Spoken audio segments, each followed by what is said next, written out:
윤재욱 원내대표가 이런 얘기를 했네요. 당대표 피습 관련 상임위 개최에 대해서 음모론 낭독 대회장이다. 아니 그러면 자 제대로 수사를 했냐 안 했냐는 좀 의사 선생님이시니까 그리고 좀 비교되는 게 조금 비교가 쉽지도 않은데요. 배현진 의원 피습 사건이 있었고 이재명 대표 이제 테러 사건이 있었는데 배현진 의원 테러 사건 같은 경우에는 경찰이 와서 그 폴리스 라이센스 치고 정밀 감시까지 했잖아요. 그렇죠. 근데 이재명 대표 거는 구급차에 대표님 실려가고 15분인가요? 이따가 물 청소해버렸어요. 이게 과연 공정하냐? 그럼 따져봐야 되는 거 아닙니까 이거는? 뭐 대단히 중요한 문제고요. 국민들께서 이제 이재명 당대표 피습이라고 하는 테러 사건에 대해서 뉴스를 접했을 때 어떤 생각이 들었을까요?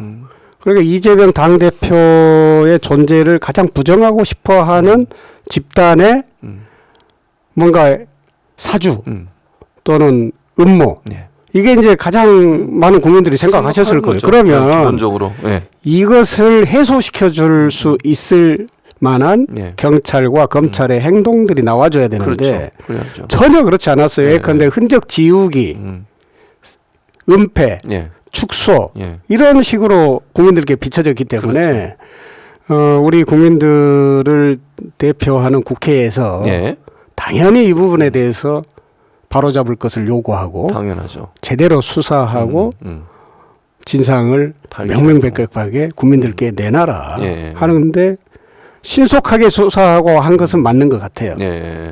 신속하게 은폐하는데 급급했다.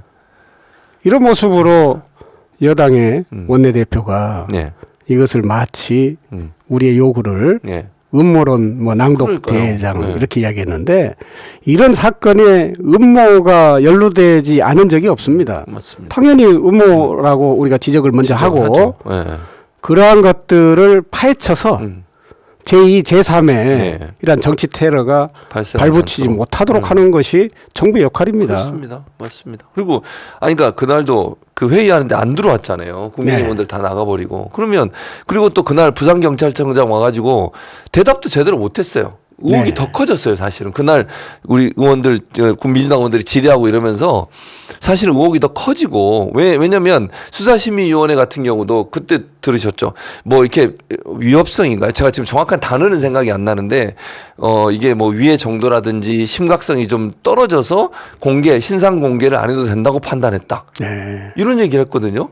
아, 근데 이재명 대표가 그것도 주요 인물이잖아요. 제1야당의 대표고 그리고 의사 선생님도 아시겠지만 이쪽을 가격을 당해가지고 정말 생명의 위협을 느낄 정도의 문제였는데 끔찍한 일이죠. 그러니까요. 근데 그거를 이 신상 공개를 안 해도 될 정도로 그렇게 중요하고 심각한 상황이 아니었다 이런 얘기를 할 수 있는 건지 모르겠습니다. 사실 뭐 국민들께서 잘 아시겠지만은 목이라고 하는 부위는 그냥 이렇게 당수로 가격만 해도 사망에 이르는 그런 급소 부위예요. 거기를 그렇게 예리한 양날의 검으로 검이라고 표현할 수 있을 정도의 흉기죠. 자기가 만든 거잖아요. 그걸로 목 가까이만 가거나 생채기만 나도 이거는 살인 미수로 이야기할 수 있을 정도거든요. 그런데 찔렀단 말이에요. 그리고 의도가 죽이고자 하는 의도가 있었고 오랫동안 계획됐었고. 맞습니다. 자, 그러면 이것을 우리 국민들이 생각할 때 가장 궁금한 거는 과연 혼자 했겠냐. 그렇죠. 그런 부분에 대한 누군가가 지원하지 않았겠냐. 이것을 명명백백하게 밝혀달라 하는 건데 수사 초기 단계부터 흔적 지우기, 축소는 열상 이렇게 표현했는데 피부에 난 상처를 열상이라고 해요. 그러면 열상을 동반한 자상이 깊이 난 거거든요. 이러한 게 팩트 자체를 그대로 표현해야 되는데 일부러 감추고 싶었겠죠. 열상이다. 너무 대수롭게 생각하지 마. 이거 테러도 아니야. 뭐 이런 식의 그런 태도가 근저에 깔려 있는 것이죠. 그다음에 이제 이 문제를 우리 국민과 함께 분노하는 사람 입장에서 경찰력이 동원되는 게 아니고 예컨대 뭐 헬기로 왜 갔냐. 그거 가지고 또 왜 부산에서 안 하고 서울에서 했냐. 이런 것으로 이것을 국민적 관심을 거꾸로 그러니까 이 어떤 증오 범죄라고 치부하고 또 다른 형태의 증오를 생산해냈단 말이에요. 그렇죠. 이재명 대표가 그 위기의 상황에서 내가 부산에서 치료하고 싶다. 서울에서 치료하고 싶다. 이런 게 아니잖아요. 아니죠. 의사들 참모들은 최선의 치료를 원하는 거고 그렇죠. 그 최선의 치료를 도울 사람은 현장에 있는 의사들이에요. 맞습니다. 의사들이 판단해서 치료하면 됩니다. 적극적으로 그렇죠. 뭐 권유하거나 했을 수도 있는 문제고 또는 서울로 가도 큰 문제는 없을 것입니다. 판단했을 수도 있는 것이고 또 저도 의사인데 가장 중요한 거는 환자 가족의 결정이거든요. 중요하죠. 가족이 결정하는 것이 제일 첫 번째입니다.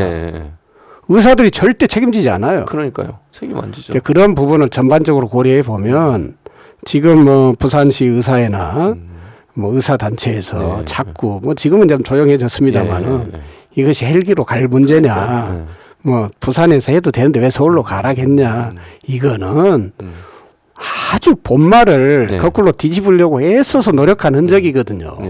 지금 대한민국의 대통령 후보였던 당 대표가 그렇죠. 치명적인 테러를 당했는데 지금 그게 문제입니까? 그건 문제가 안 되죠. 그 뭐 공감 의료를 저희들이 주장을 하는 거는 지역에서 소외되고 그런 골든 타임에 응급실에 가지 못하는 사람들을 어떻게 하면은 잘 케어할 수 있을 것인가, 그렇죠. 또 필수 의료를 어떻게 보건시킬 것인가 하는 것이 다 같이 국민들이 마음을 모으고 있는데 지금 그 상황에 이게 공공의료를 뭐 어떤 주장하는 것과 상반된다라는 등 뭐 이런 식의 프레임을 전혀 프레임 전쟁을 하는 거거든요. 그런 문제가 나올 수 있는 사안이 아닙니다. 그러니까요. 그리고 이게 대표가 아니시더라도 일반인도 위급하면 헬기 이용하잖아요. 섬에 있는 배를 타고 오기도 하고 저도 해군 출신인데 해군도 지원 나가가지고 정말 위험한 분은 밤이라도 데리고 와요. 육지로. 그래 치료받게 하거든요. 그럼요. 그건 일반적으로 누구나 하는 거를 마치 이재명 대표가 특혜를 누린 것처럼 이렇게 참 이게 어떤 생명에도 특혜는 없습니다. 그러니까요. 모든 생명이 존중받아야 되는 것이죠. 그 상황의 최종 결정권자는 담당 주치의입니다. 그렇습니다. 맞습니다. 담당 주치의가 이분을 헬기로 이송할 건지 앰뷸런스로 이송할 건지 아니면 뭐 KTX로 이동할 건지 이런 거는 담당 주치의가 정할 수밖에 없어요. 왜냐하면 인계해야 되는 의무가 있는 거니까. 그럼 서울대병원 의사하고 대화를 통해서 지금 상황에서 인계받는 측 입장에서도 지금 이렇게 위중한 상태에서 헬기로 모셔야 중간에 지연 출혈이나 또는 응급처치 상황이 예컨대 좀 미흡했거나 그럼 우리가 잘 모르는 부분이 있을 수 있는 거 아니겠어요? 그렇게 해서 한 사람이 뭐 당대표여서가 아니라 한 생명이 누구든 손상이 되면 안 되잖아요. 그렇죠. 그러면 안 되죠. 그런 결정을 한 것에 대해서 뭐 프레임을 특혜 프레임을 이렇게 몰고 가는 거는 너무 부당하다 생각합니다. 그러니까요. 그러니까 또 하나는 아까 잠깐 지적해 주셨지만 부산에서 치료 안 받고 서울 갔으니까 뭐 공공의료에 대한 그것도 말이 안 되는 거잖아요. 사실은 논리적으로. 그렇죠. 참 국민의힘 보면 어떻게든지 민주당 이렇게 헐뜯고 이재명 대표 이렇게 헐뜯고 이런 의도가 아니면 어떻게 이런 말들을 할 수 있는지 잘 모르겠습니다. 개인적으로. 자, 의원님 이제 광주라고 하는 지역으로 본다면 의원님이 만약에 4년이란 기회가 다시 한번 주어진다면 어떤 일을 좀 하고 싶으세요? 네, 정치인은 큰 책무가 특히 국회의원으로서의 책무는 크게 보면 두 가지가 있는 것 같아요. 하나는 국회에서 나라 일을 특히 대통령과 정부를 견제하면서 입법 활동과 그리고 예산을 심의하는 그런 과정을 통해서 하는 정치가 있고요. 또 하나는 지역의 정치. 지역의 정치는 주민자치를 기반으로 하는 지방정부가 민주적 절차를 통해서 다양한 시민들의 소리를 담아서 지역의 발전과 그리고 특히나 정치적으로 경제적으로 소외된 분들의 목소리를 듣고 이것을 정책에 반영하도록 하는 지역의 정치가 있습니다. 그런 점에서 제가 이제 4서 3광 이렇게 해서 4일은 서울에서 3일은 광주에서 한 번도 걸은 적이 없습니다. 그러시군요. 아마도 모든 국회의원들이 그렇게 열심히 하고 계시겠죠.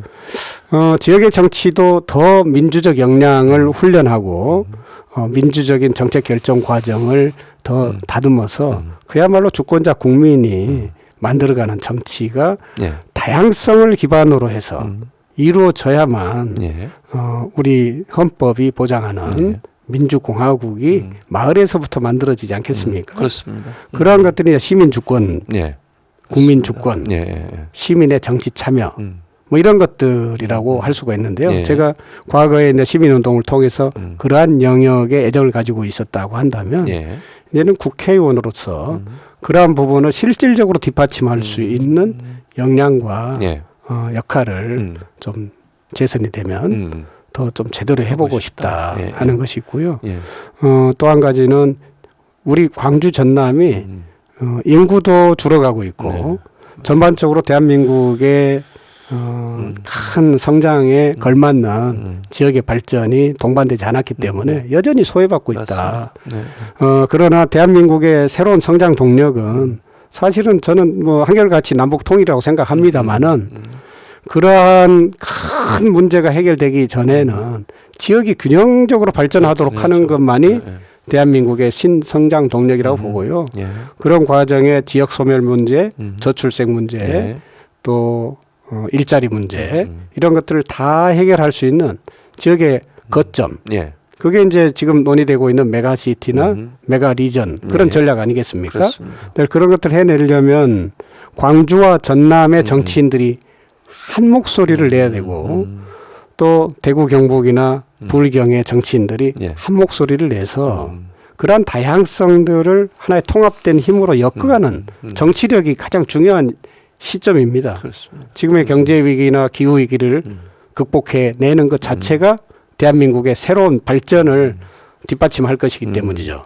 그런 점에서 저의 정치도 예. 이제 제가 늘 이야기하고 있습니다만은 예. Y 프로젝트라고 하고 있습니다. Y 프로젝트. Y는 예. 뭐 이용빈의 Y일 예. 수도 있고 이용빈의 Y. 예. 예, 영산강의 Y일 수도 그렇죠. 있어요.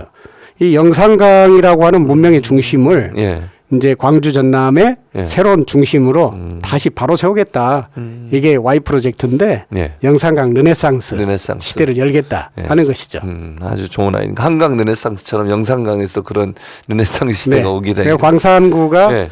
광주 전남의 미래 중심, 그렇죠. 또 관문이 될 겁니다. 예. 제 고향이니까 그렇게 되길 바라겠습니다. 고맙습니다.